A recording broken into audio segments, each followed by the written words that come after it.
আসসালামু আলাইকুম। প্রচণ্ড এই শীতে ম্যাক্সিমাম খামারিদের পাখিগুলো অসুস্থ হয়ে যাইতেছে। আমার চেনা জানা অনেক খামারের খামার এই শীতে ধ্বংস হয়ে গেছে। খামারকে ধ্বংসের হাত থেকে বাঁচাইতে হলে খামারের পর্দার ম্যানেজমেন্ট ঠিকভাবে করতে হবে। আমি আমার খামারের পর্দা ম্যানেজমেন্ট আপনাদের সাথে শেয়ার করার চেষ্টা করব। আমি নতুন যে খামারটা করছি এটা ঘেরের ভিতরে করছি, আর ঘেরের ভিতরে খামারটা হওয়ার কারণে এইখানে ঠান্ডার প্রকোপটা বেশি। ফাঁকা জায়গায় খামারটা হওয়ায় প্রচণ্ড বাতাসের চাপ থাকে, এই কারণে আমি প্রথমে নেট ব্যবহার করছি, মানে খামারের চারপাশ দিয়ে নেট ব্যবহার করছি। নেটের উপর আমি পলিথিনটা দিয়ে দেওয়ার চেষ্টা করছি, কারণ পলিথিনের ভিতর মানে পলিথিন দিয়ে বাতাস ভিতরে ঢোকার কোনো সম্ভাবনাই থাকে না। এই জন্য আমি পলিথিনটা চারপাশ দিয়ে ভালোভাবে একদম সুন্দরভাবে পলিথিনটা দিয়ে দেওয়ার চেষ্টা করছি।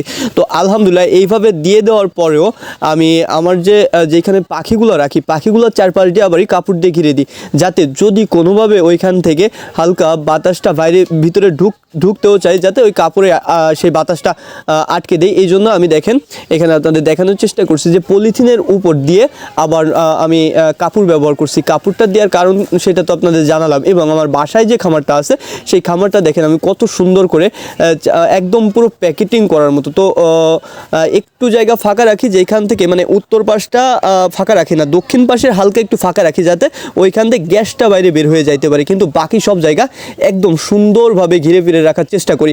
তো আপনারাও আপনাদের খামার সুন্দরভাবে ঘিরে রাখার চেষ্টা করবেন।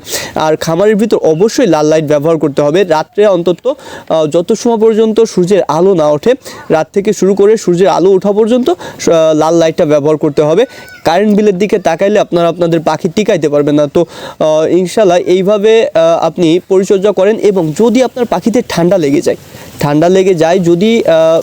যায় তাহলে আপনারা মাইক্রোনিটটা ব্যবহার করতে পারেন। আমি ঠান্ডা লাগলে কি ওষুধ ব্যবহার করি সেটা আমার উপরে একটা ভিডিওতে দেওয়া আছে, তারপর আমি এখানে বলে দেওয়ার চেষ্টা করব যে ঠান্ডা যদি লেগে যায়, বুঝতে পারেন যে আপনার পাখিতে ঠান্ডা লাগতেছে, তাহলে আমি যেটা করি মাইক্রোনিটটা ব্যবহার করি। মাইক্রোনিটটা 1 লিটার পানিতে 1 মিলি ব্যবহার করি, এবং মাইক্রোনিটের সাথে আমি রেনামাইসিনটা 3 লিটার পানিতে একটা রেনামাইসিন গুঁড়া করে দিই।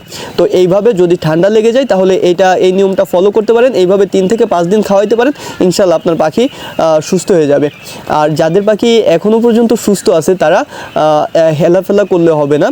আপনার পাখিগুলোকে সুস্থ রাখতে পর্দার ম্যানেজমেন্টটা এবং খামারের ভিতর গরম রাখাটা খুবই গুরুত্বপূর্ণ। তো আশা করছি সবাই বুঝতে পারছেন, এবং আপনার পাখিকে সুস্থ রাখার জন্য পর্দার ম্যানেজমেন্টটা এবং খামারটা গরম রাখার চেষ্টা করুন। ধন্যবাদ সবাইকে। আসসালামু আলাইকুম।